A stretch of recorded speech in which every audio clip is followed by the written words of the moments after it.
All right, hello. Good afternoon, everyone. How are we doing today? Enjoying our Saturday afternoons, guys? Yeah, it seems to be the case, right? You had your afternoon yum chow and a little bit of coffee, right? Don't worry, I speak Cantonese, so in case you say something, you gong cho, mo gong cho, all right? Okay. Just saying, just joking, just joking, just joking. All right, so hi, I'm Sanjiv. Uh, I'll just give you a little bit of brief introduction about myself. I recently joined HKU Space as a part-time teacher. And just to give you a little bit about myself, I come from a management entrepreneurial background. I was born in Hong Kong, but I've worked in most places around the world for my corporate career.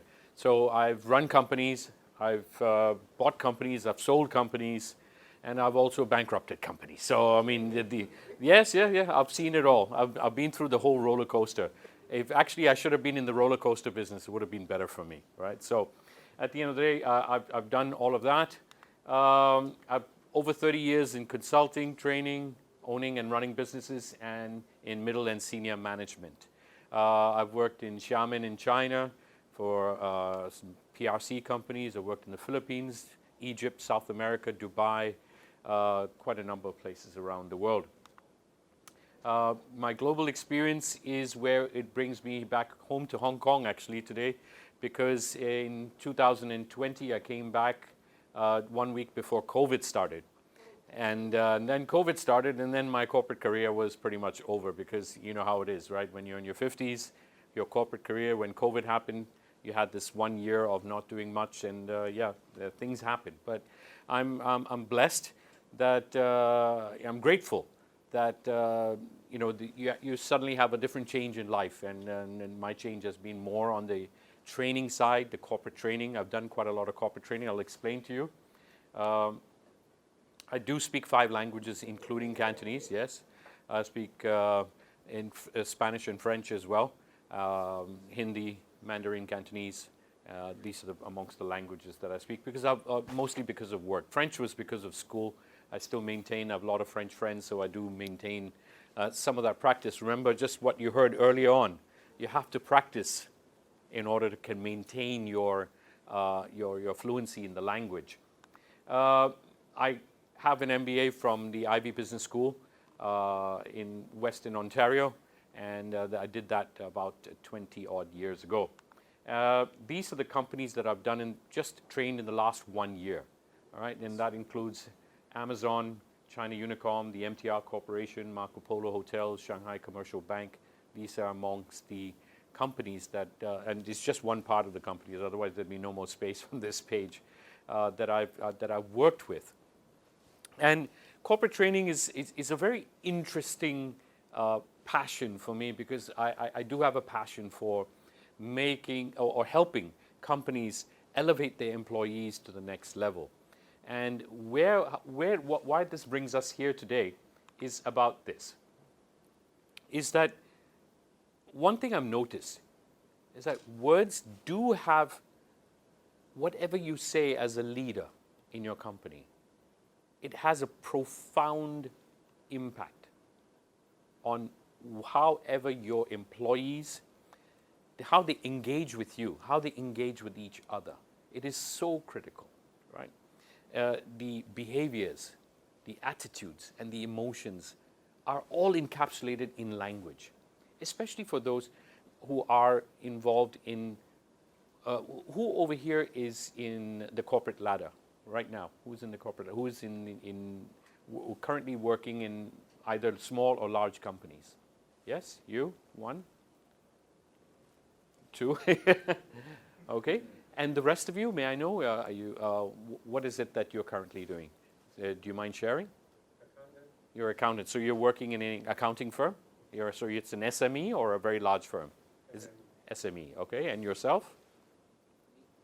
There's a small potato in government for immigration. Or in the immigration department. Don't worry, don't worry, it's okay. So, and yourselves? Currently working, retired? I'm a freelance. Freelance? Yeah, I teach in Chinese. You're teaching Chinese. Okay, fantastic. Okay, excellent. And yourself? Oh, this is your better half?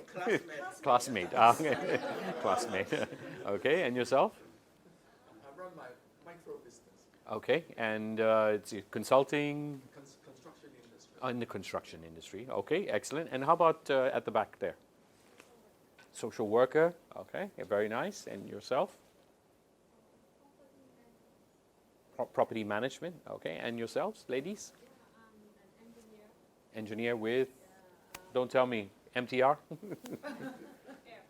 Airport. Okay, all right. And yourself? A mother trying to communicate with my teenage children. Trust me, man. I know the feeling. My girls are 20-something years old, and it's still, I have issues communicating with them. So I know exactly where you're coming from. How about at the back? I'm taking a career break. Okay, fantastic. Is it a forced or unforced career break? Half and half? It was like for me, like I shared with you earlier. COVID was my forced career break, right? Okay, and yourself? I'm coming from the logistic industry. Logistics. Yes. DHL or other companies? Like DHL or? No, not really. Okay. Some sort of the shipping company. Oh, shipping companies. Okay. Forwarding, freight forwarder. No, the carrier. Carrier. Okay, very good. Yourself? I am a part-time student. Part-time student. Okay. You know, a lot of the, sorry, how about you, sir? Yes. Operation manager. Operations manager The waste management. in Waste management. waste management solutions. Okay, fantastic. And how about you, ladies? Management consultant in financial services. Management consultant in financial services. Yeah, okay. Yourself? I open a very small trade company. Okay, a trading company. Import, export? Okay. Import and export. Import and export. Okay. And yourself? Student. You're a student? Currently at HKU? Okay, excellent. All right, so even though you're from being a student to being a SME, and many of those who are in the corporate careers, you have to deal with teams, right? You have different teams that you're working with. And as a result, the language that you use is so critical to how impactful how you can influence them. If you want to be a leader or at the top, or you want to climb to the top of a corporate ladder, you need to be able to have the use of language. And in terms of how you use it, when you use it, why you use it, is also important, right? So let's take a look here. Our leadership and language course, or mini course as you would call it, a workshop series. So what are we calling it? Is it a workshop series or workshop series? Okay, so our workshop series, sorry, that was written wrongly. This is what we are bringing to the table, okay? So firstly, we have multimedia teaching materials. We are up to date. I do some research on the side myself, and obviously I look at public research as well to bring the materials to the table. Secondly, it's interactive. So we have role plays, presentations, discussions. It's designed, it's not just for the lecture, for me to speak and for somebody to just come in and just listen and then go back home. No, you will be involved. Everybody who attends this workshop series will be and will need to be involved in order for you to gain that perspective or learn something about yourself during that evening. Everybody who walks away will learn something about themselves. And that's when you do advance your learning. Like the earlier talk, I was fortunate to sit and attend. It requires you to push yourself, to make the effort. And in this workshop series, we will be, I will be looking at helping those who would like to get into leadership roles or are currently in leadership roles or need some perspective, or are team leaders, junior managers. These are the target audience for this course, right? We do case-based studies. We will be looking at case studies, understanding some best practices in the industry, and also looking at what we can take away from that as well, right? It is practical.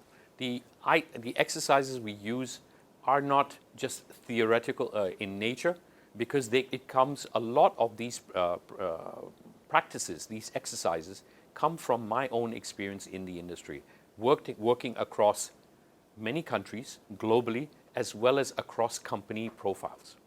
This is critical because I've made a lot of mistakes in my life. I'll be honest with you. I've made a lot of mistakes at various levels of senior management as well.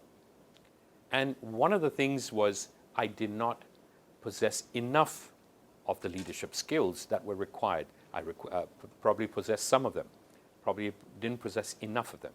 So I did quite a lot of research during my, in the last 4 years. I did quite a bit of research in understanding why EQ, emotional intelligence, why is it so important for any leader? And I took a look at the profile of some of the most successful leaders.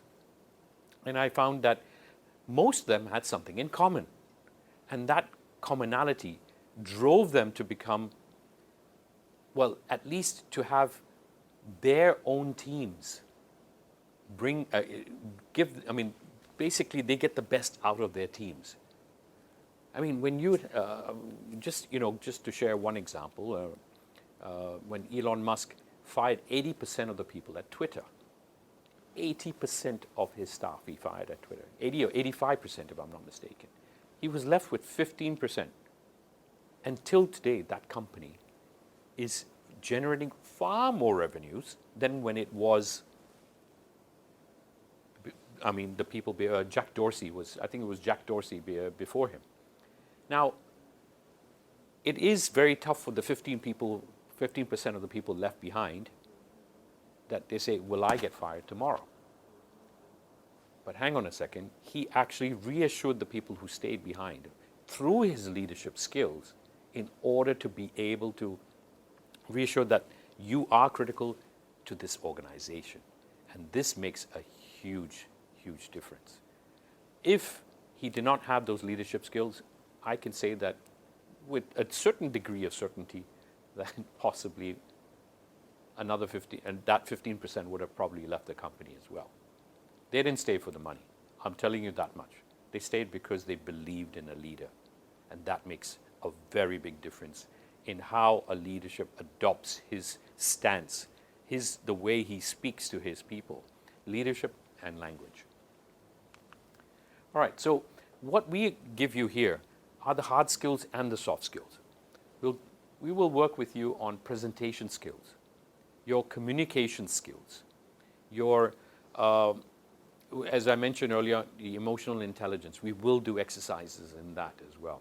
And of course, for those who are not, I would imagine that for 99% of you sitting over here, that English is not your L1, right? Your first native language. It's not your native language.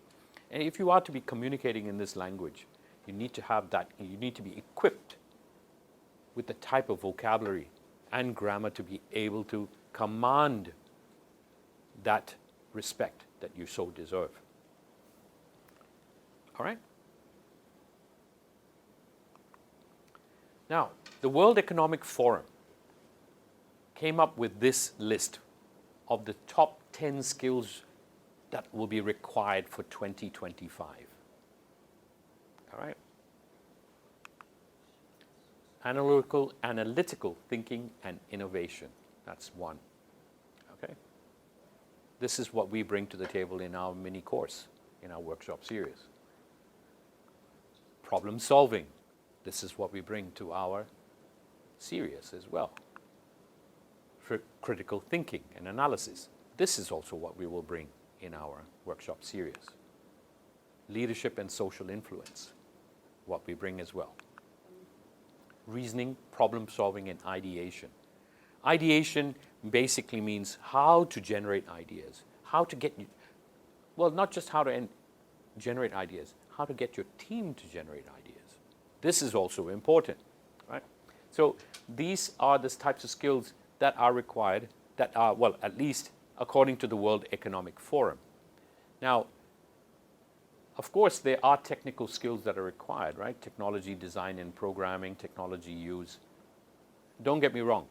I'm all for use of technology, but my research brings me here today to deliver the series on the soft skills, right? The soft skills in a language that you would be comfortable using. So we'll bring you the both worlds, the language skills as well as the soft skills, both put together, right?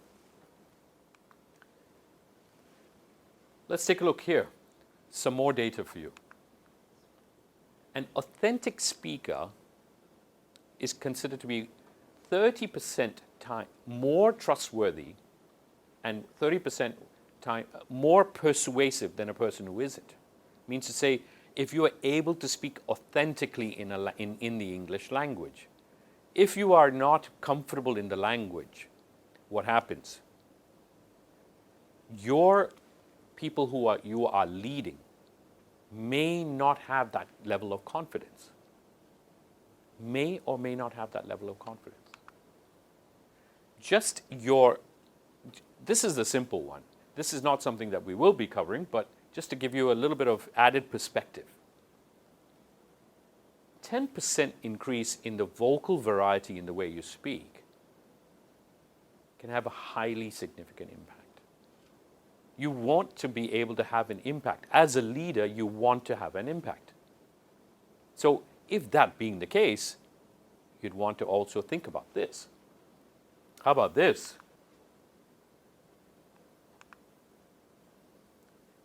Corporate earnings calls. Management consultant, you probably deal with a lot of IPO companies, right? If you know that CEOs, if they speak like this all the time during a corporate earnings call, you're probably going to fall asleep or require a double espresso by the time you are in your third minute of that call, right? I've sat in on calls and I've heard leaders that just do not inspire that confidence. Leaders need to inspire confidence. So vocal variety of the way you speak, not just the words you speak, but the way you speak it, how you speak it, makes a difference. 2.5% on stock price movement, that's huge. Imagine today the HSBC, what is it trading at? $67, is it right now? $67, $68 HSBC? Imagine if the CEO just based on his voice alone, his price went down by 2.5%. Do you think he's going to have a job next quarter? Probably, but he's probably not going to get his stock options, right? This is critical. 83% of us all sitting here, our learning comes visually. Means true learning. When I mean true learning is that you actually absorb what you're learning, what you are actually seeing over here. This is numbers. If I'd drawn a picture, you probably would have understood it probably 60% more. That's what research says. Okay? And as a result, if knowing that human learning occurs visually, leaders need to be able to paint that picture, use the language which are descriptive rather than just not speaking in a proper tone and not using the words that inspire pictures, in visuals in the mind of the listener. It makes a big difference. This is the one. 90% of corporate recruiters, they say usually when a hire doesn't work out, it's because of a lack of soft skills. Almost 90%. For those who are about to enter the corporate world after their studies, soft skills are required, right? Let's take a look at the future workforce study according to the Hong Kong Institute of Human Resources Management. to stay competitive, students, this is the people who are the target market, they believe that they need to enhance the skills that are most important for their future jobs. Language proficiency being highest on the list. Secondly is communication skills, problem-solving skills, and adaptability. Top 4. Now, this being top 4 drove me to think about creating this program and helping the next generation of future leaders to at least give them the opportunity to have a step ahead of rivals. Let's take a look at the top 5 training areas as mentioned by the Hong Kong Institute of Research, Human Resource Management. Working with others, building effective teams. Working with others. Remember, all the time it says working with others. That means to say you're not working by yourself. You're not alone in your own company, right? You need to work with people, whether it's external or internal. So you're having that leadership skill requires you to be able to influence others, persuade others, right? What are the 4, when we do a presentation, there are 4 things that we look at. To inform, to educate, to persuade, and to motivate. These are the 4 things that we do. Now, if we've incorporated in this workshop course the language use that you can do these 4. People management, problem solving, right? So we've covered, I plan to be covering 4 out of these 5, right? Project management is a technical skill, so I won't be looking at that, right? So having said that, let's take a look here. All right, so let's try this one exercise, all right? So, are you guys okay to work in groups? All right, okay, let's do it. We'll look at these, how about the 2 of you? And I'll find you a partner, all right? Let me see. Let's just hand this around. Let me see. 1, 2, 3, 4, right? 1, 2, and 3, 4. Let's see if maybe that's a hello. There you go. Maybe you can just pass that around. Thank you. There you go.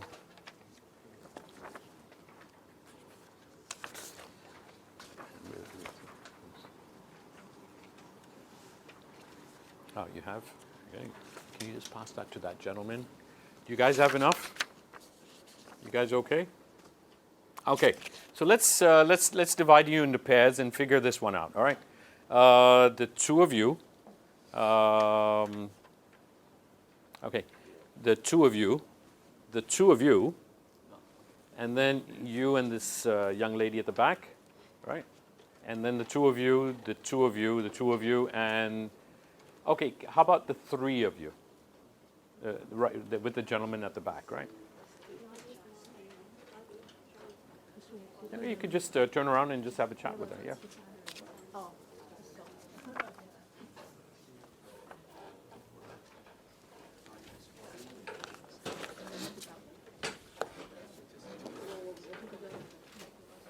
Okay, so this is how this works, okay? First, heads up, just take a look here.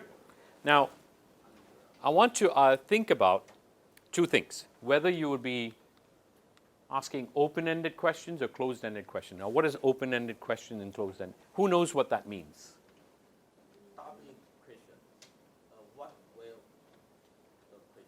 What, where, when, why, which, how. Yes? Yes, very good. So this is open-ended questions. And closed questions are? Do you, are you? Yes and no answers, right?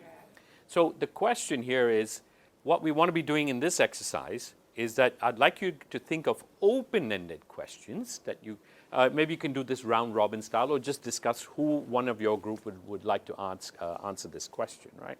Okay? And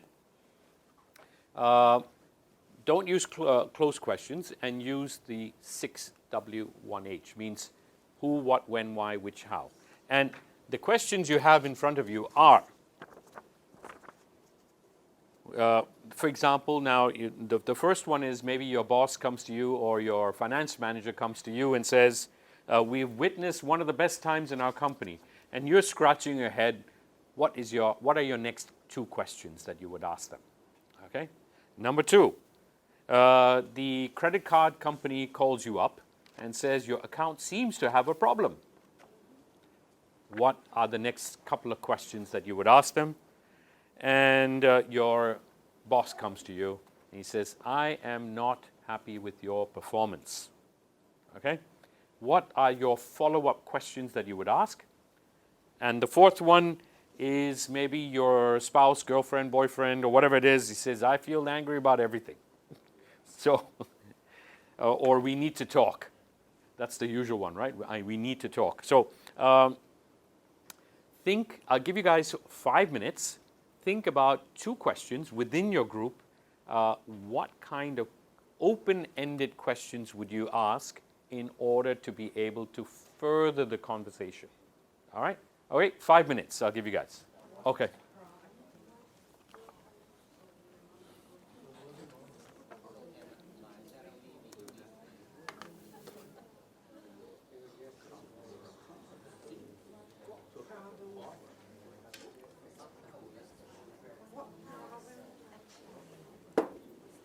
There's one that you can add. Okay, sure. And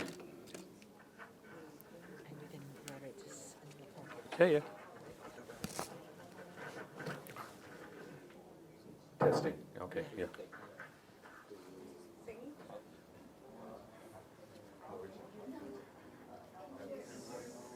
Discuss with each other to see, in case if you have any doubts, no problem, just try.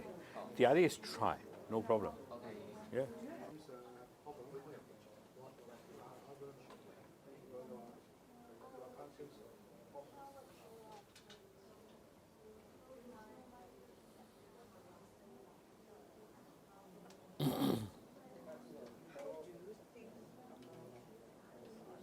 My subjects. I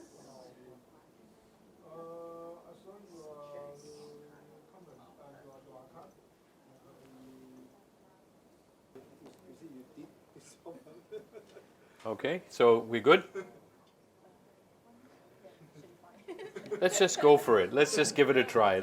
So listen, there's no right or wrong answers over here, but it's interesting to find out what your thoughts are on certain issues, right? On how questions can be asked or answered, right? So all right, let's start with that group of 3 at the back. So the first one, what was the first questions? We have witnessed one of the best times in our company. So says your finance or your sales manager or whoever it is in your company. What would be a follow-up question that you would ask? What were those best time? Like what are those best times that happened? So you mean to say in which period? Yeah. Okay, in which period? Okay, so when, right? So then you use the when. Okay, when did we have our best times, right? When did we have our best times? Okay. And then how did we achieve it?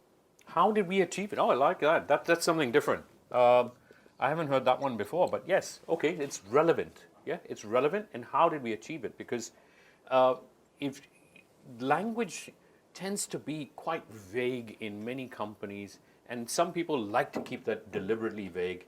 I don't know what and for what reason, but yeah, very, very good. Not bad. How about you guys for question 2, your group? Your account seems to have a problem from maybe the credit card company, the bank, or whatever it is. We are the account. We are the bank staff of the some company. We saw your account has a mass transaction about $1 billion transaction to the overseas account. But in the past few months, we just saw you have a internal or local transfer activity? Is it your So what would be the question that you would ask them if the bank calls you up? What question would you ask them? how to find this problem?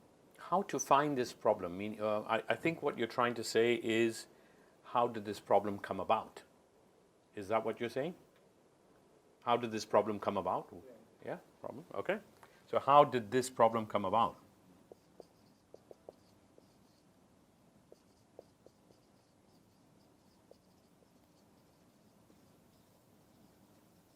Okay. Any other question? So what is the problem, or what, they say it's a problem, what is the problem? So you could say, what is the problem specifically, right? With what kind of problem? Yeah, what kind? Okay. Yeah, okay.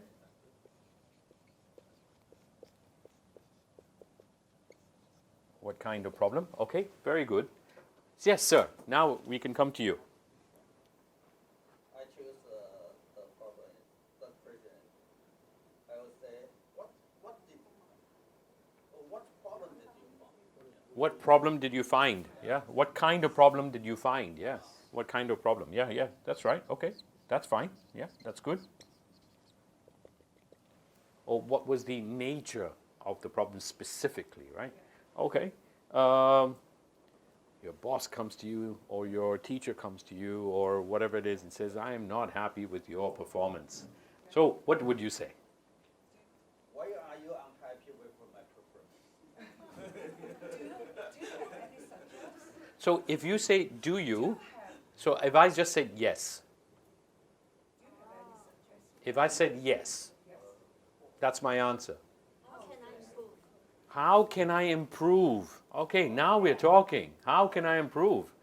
Okay, or before you say how can I improve, what would be the question you'd ask before that? Go on. Why are you unhappy? You could start that. But more specifically, go on now, the two of you.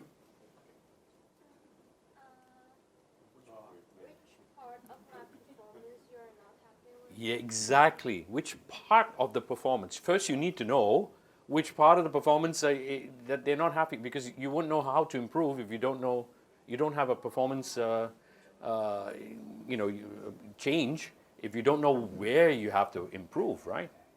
Right. So yeah, which part? That's the beginning. That's the chain, the beginning of the chain, because then you're narrowing it down from what you would say general to specific, right? Let's get down to specifics, right? Okay. All right. Let's go with you two at the back over there. You two gentlemen at the back. I feel your girlfriend or your wife or whatever, your better half, let's just say, she says, I feel angry about everything. What do you want to do? How would you respond? Get me a beer? No, you don't want to say that. What makes you unhappy? Okay, all right, fine, yeah. Okay.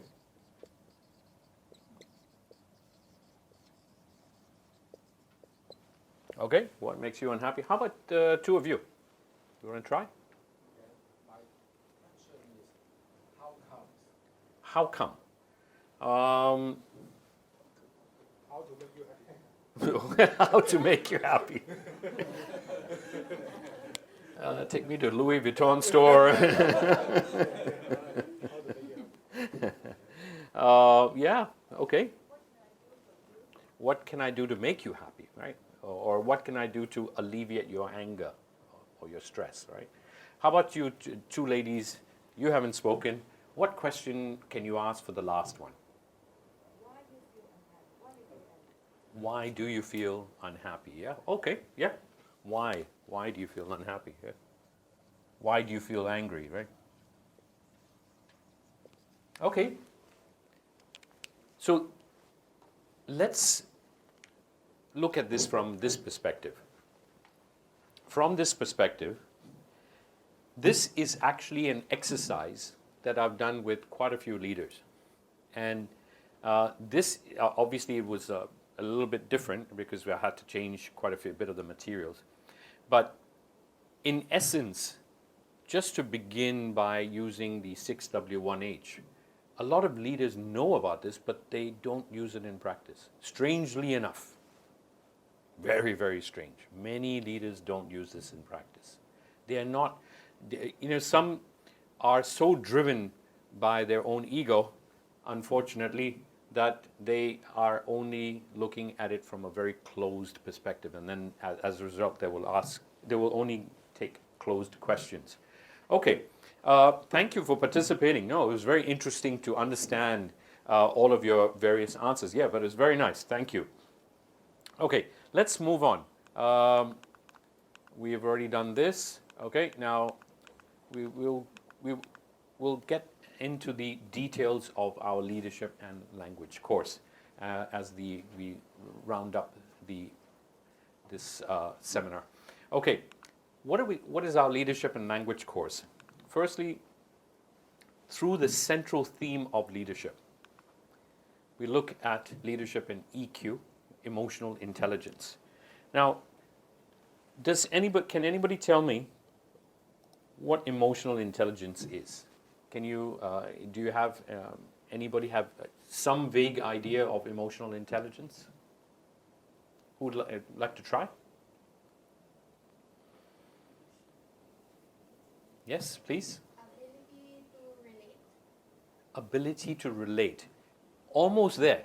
Not bad, not bad. Pretty good. So it's the capacity to be aware of and to control your emotions. And to relate is the word that we use is empathy. Anybody know the difference between empathy and sympathy? By the way, just a question. Empathy and sympathy.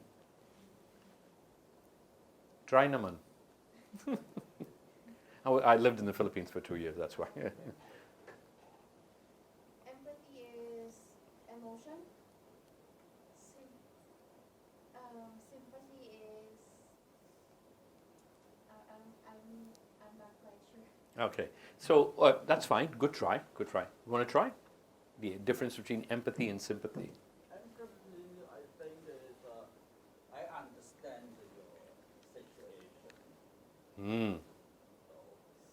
And sympathy? Something difficult to do.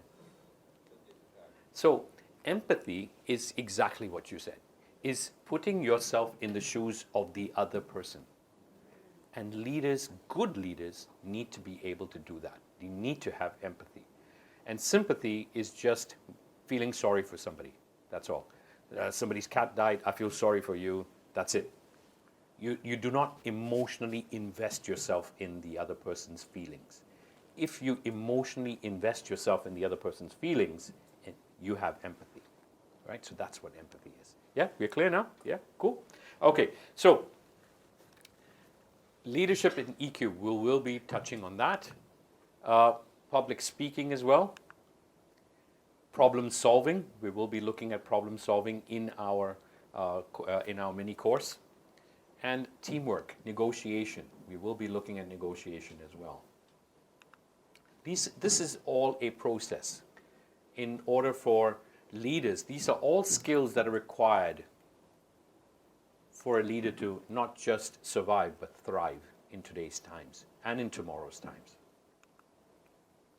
We're looking at teamwork, crisis management, right? The various crisis management also is a very big topic of the day, I would say even of the decade, because we've seen crisis, how leaders, how they perform during crisis. Remember, a leader is not a leader until he's gone through a crisis, because that's when you know that this person has that capacity and the capability to be able to lead the company through the good times and the bad times, right? Public speaking through storytelling. Storytelling is a very important skill for a leader to have in order for his or her followers to visualize what this person is saying. Teamwork is very, very critical, right? So these are the various facets that we will be covering in this course. All right, so yeah, that's pretty much it. And I'll leave you with this. The art of communication is the language of leadership. Basically, at the end of the day, how you communicate, when you communicate, where you communicate, to whom you communicate, is critical to becoming an effective and a good leader, right? All right, so that's my presentation for today. Thank you very much, and I hope you can ask, if you have any questions, please do feel free to ask. Yeah, thank you very much. So before you ask any questions, so tell me what are the skills that I mentioned today. If whoever can, the top 3, whoever answers will get one of these. The Hong Kong U diary, right? Give it a try. What were the 3, any of the various skills that will be covered in the mini course? Creative skills, that's one for you. That's one, okay. We'll leave now. You won't get all 3 books if you answer 3. One more, 2 more. I'll get the other one. Which color do you like? Tiffany blue. Okay, Tiffany blue. Oh yeah, matches your jacket. Okay, fantastic. Okay, what else? Problem solving. Okay, you get a book. Thank you very much. Salamat po. Storytelling, and you get the book. Perfect. Enjoy the book. I like this color actually. It's a very nice color. Okay. Any questions does anybody have for me for this course for anything? I'm happy to answer them. No? Well, I think yes. Sure.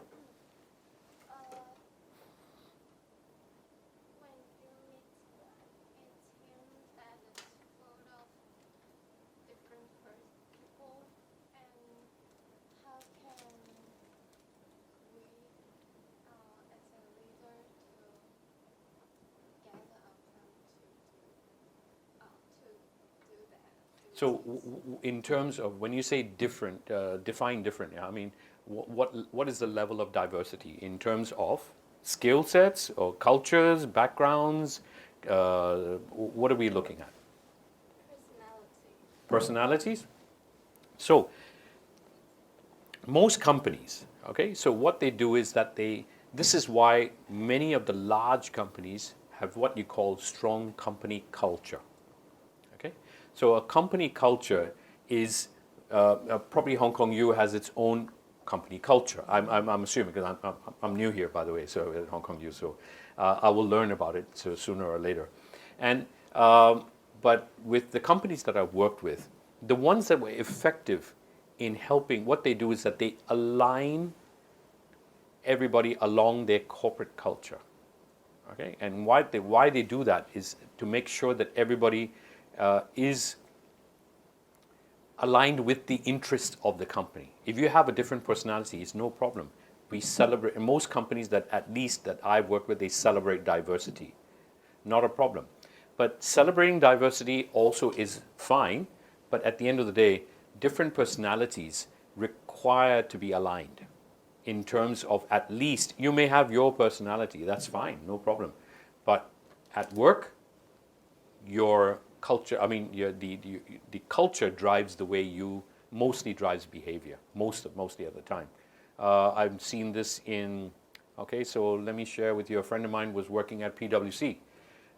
He was in the IT division, and he was telling me that, okay, they normally work after, the official hours are 9 to 6. Nobody works 9 to 6. Nobody. Everybody works until 10 p.m. Everybody.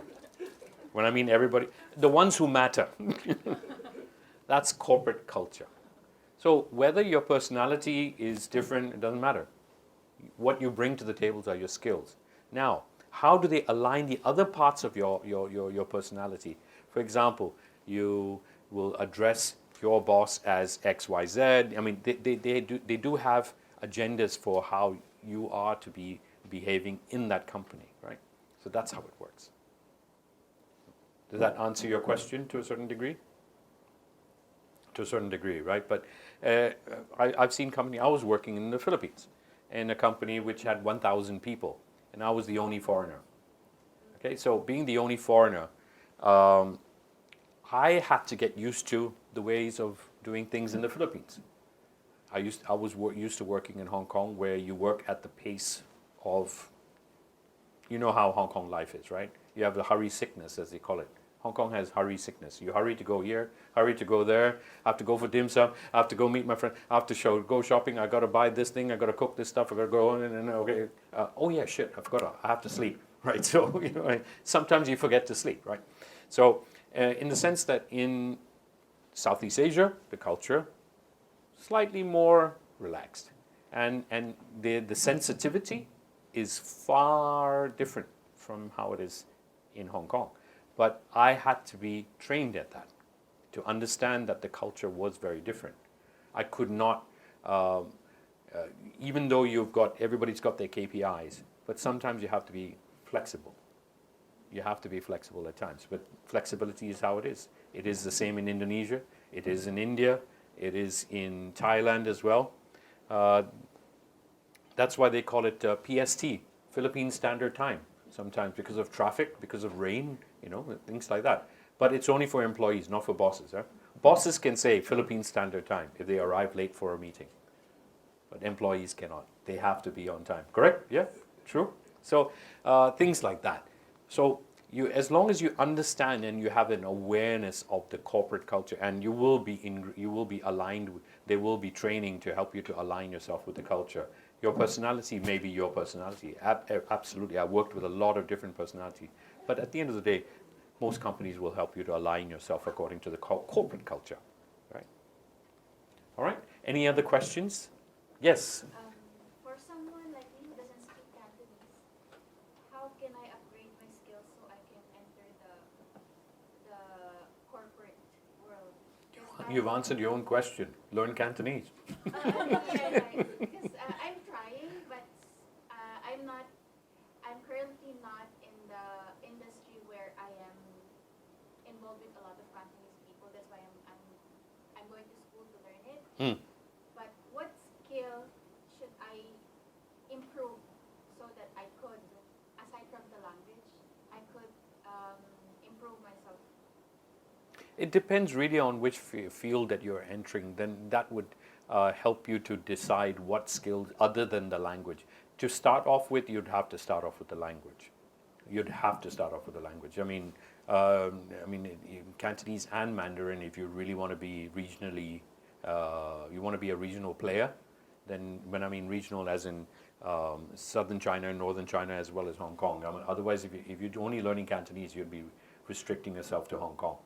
But if you do speak Mandarin, you're not restricting yourself to you're opening yourself to Hong Kong, the rest of PRC, and Taiwan as well, right? So if you want to play your cards a little bit more strategically, you'd probably want to be thinking about Mandarin actually, and it's an easier language to learn than Cantonese. Trust me, I know. All right. Anything else? Anybody else with the question? Yes.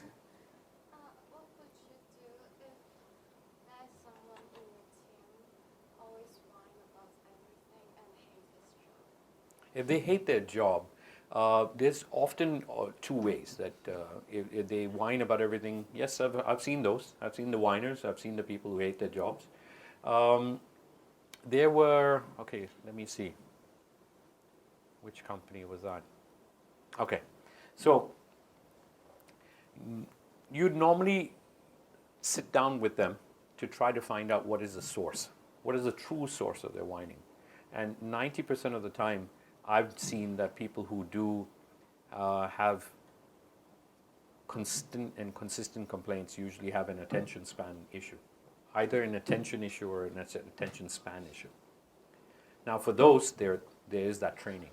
You can train them, and you can sit down and have offer emotional counseling as well. But for those who hate their jobs, then they shouldn't be at that job. If they hate their job, they shouldn't be at that job. I'm just giving you the short story of the long, all right? The short story is, but if they are consistently complaining, yes, I've seen those I've seen all of those characters as well. But usually sitting down with them a couple of times and finding out what is really the source of their frustrations. Understanding the source of their frustration would then probably be able to help me to determine how I'm able to help them. So does it mean we need to provide emotional support? Well, not just emotional support. I'm looking at from a corporate perspective. I'm looking at how this person, if this person is mission critical to my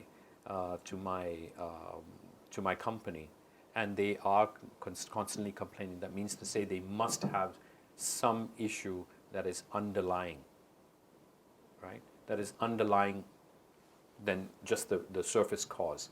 And then to get to the underlying cause, you have to ask, they say the 5 whys, right? As they say, ask the same question 5 times with the why, and you could probably get to the bottom of it. So once you get to the root cause of the problem, then you are able to help them in whichever way you think you can.